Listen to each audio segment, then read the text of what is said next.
বলিউডের ইতিহাসে সবচেয়ে আলোচিত বিয়ের মধ্যে একটি অমিতাভ বচ্চন আর জয়া ভাদুরী।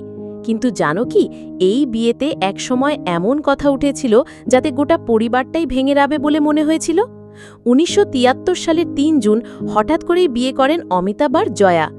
আসলে তারা লন্ডন বেড়াতে যেতে চেয়েছিলেন, কিন্তু অমিতাভের বাবা কবি হরিবংশ রায় বচ্চন সাফ বলে দেন, বিয়ে না করলে লন্ডন ট্যুর নয়। সেই কারণেই রাতারাতি বিয়ের আয়োজন হয়। বিয়ের আসরে আনন্দের মাঝেই ঘটে গেল এক বড় ড্রামা। অমিতাভের বাবা জয়ার বাবাকে জড়িয়ে ধরে অভিনন্দন জানালেন, কিন্তু তরুণ ভাদুরীর উত্তর শুনেই সকলে চমকে যান। তিনি সোজা বলে দেন, এই বিয়ের জন্য আমাদের পরিবারটাই ধ্বংস হয়ে গেল। শুনে মুহূর্তের জন্য স্তব্ধ হয়ে যান অমিতাভের বাবা। আনন্দের আবহাওয়ায় যেন ছায়া নেমে আসে।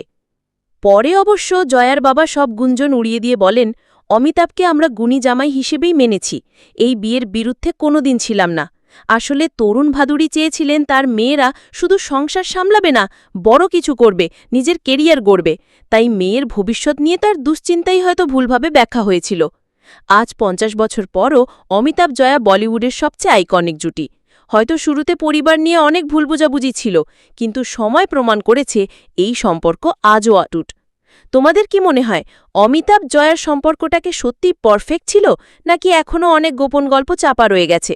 কমেন্ট করে জানাও, আর সাবস্ক্রাইব করতে ভুলো না গসিপ গ্যালারি।